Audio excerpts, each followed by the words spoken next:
What's up, what's up? It's Saucy Rossy, the Canadian king of backyard barbecue, and today I'm cooking up these delicious stuffed pork tenderloin with a mustard crust, along with some green tomato chow and maple sweet potato. Oh my goodness, this was a delicious meal. So let me show you how I cooked it up.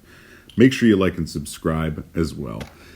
So I start off with these ingredients and my pork tenderloin. I picked this up locally at Sobeys. That's my local grocery store. I removed them from their packaging and then just patted them down with some paper towel. Pretty straightforward stuff. Next, we're going to cut into these pork tenderloins. Now, be careful here. Make sure you don't put the knife the entire way through. You can see here as I fold it open, it's still connected on one side. We're going to get our garlic and smash that up as well. Then we're going to dice it the rest of the way. You know, it's good to get this nice and chopped up. Garlic is delicious. Absolutely love it. So make sure you throw that in there. We're also going to dice up a jalapeno pepper. I'm not using the entire thing here. We don't really want the spice of the jalapeno to overwhelm everything else, but it is nice to have that little kick in there. So I'm going to use about half a jalapeno. Then I'm going to throw in a red onion as well. And with the red onion, I'm probably using about half of it. This is just to build the stuffing. Oh, by the way, we're going to throw in some cranberries as well. So go ahead, mix this all up. This is what we're going to stuff the pork tenderloin with. So give it a good kind of wang jangle around, and then we're going to put our pork tenderloin down. Now, we want to make sure we season both the inside and out, and today I'm using Cuso's dirt seasoning. I find this goes really well with pork, so I threw it on this pork tenderloin's internals.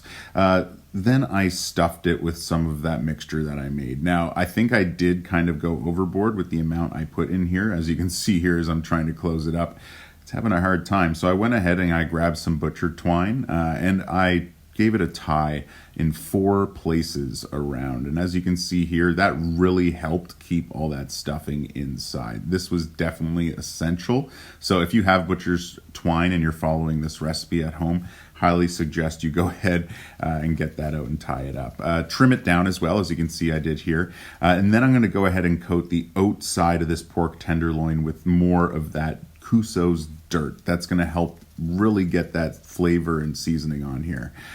So make sure you coat all sides. Make sure the stuffing stays in as well. Then we're just going to get these ready to go out on the Napoleon Charcoal Grill. So that's next. So wrap these up and let's head outside. Now I'm using my Napoleon kettle grill with some Kingsford charcoal. This stuff's really good when you're up here in Canada and it's real cold.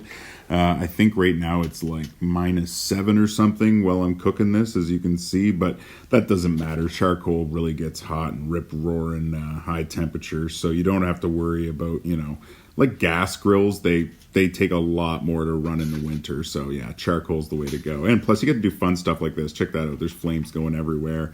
I'm having a good time out here. Just being near all those charcoals keeps you warm. I mean, I had to put my hoodie on because it is -7, but honestly, I almost took it back off back into my t-shirt. But yeah, anyway.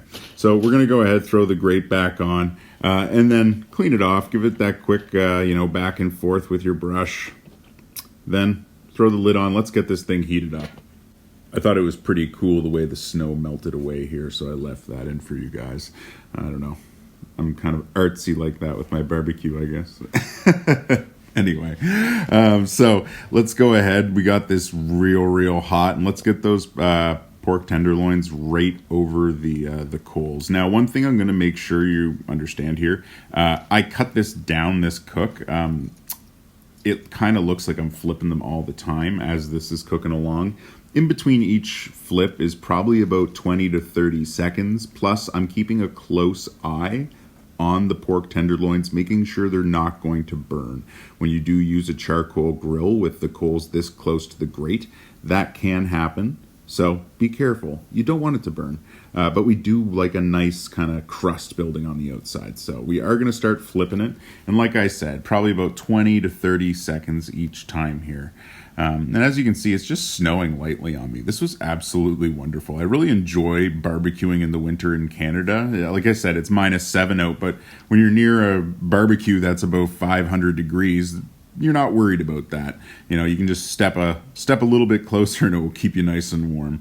So Keep making sure you're rotating this as well. Don't worry about the butcher twine. It will stay intact. You don't have to worry about that.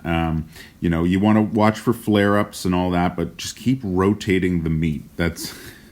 Now that I say that's kind of funny. But yeah, keep rotating the meat, making sure that you're not burning, like I said. That's the only thing you have to worry about here. And then once you have a nice kind of char and whatever you're looking for a crust on the outside, we're going to go ahead and move these to indirect heat. And all that means is you just have to rotate your grate. Now, if you're on like a gas grill and you're following along with this, you don't have a grate to rotate. All that means is you just remove it from the direct heat and move it over to the side. So once we move it over to the side as well, what we're going to do is we're going to give it a nice coating of some mustard. Now, this is mustard I got from Atlantic Mustard Mill. They're in Prince Edward Island up here in Canada. Highly suggest you check them out online. Their stuff's absolutely delicious. I really like it. So here we go. We're going to bring this on to indirect heat. Like I said, you just give it a quick rotate. That's all. And then kind of move them to the side so there's no parts sitting directly over the coals.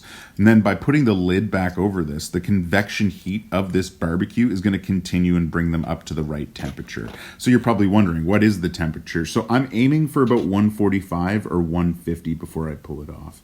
And there's that mustard that we're going to put on the outside of these. So we get it all coated over top. And by the way, it's the apple doesn't fall far from the tree mustard by Atlantic Mustard Mill. Forgot to mention that. And we're going to make sure we give these a nice coating. So as you can see, I'm smearing it here with the top of my brush because I realized I didn't bring out a spoon or anything. But that's fine. We can make it work. And like I said, we're going to get these nice and coated, both sides, keep them on indirect heat, and it's going to build a beautiful crust. Now, at this point, it's pretty simple. We're just ride or die barbecue boys sitting around waiting for this thing to come up to temp. We're looking for 140 to 150, like I said. So I'm using my ThermoPro meat thermometer and just checking to make sure that it hits that perfect temperature. We're not there yet, but we're super close, and patience is key. So make sure to periodically just check the meat and its temperature.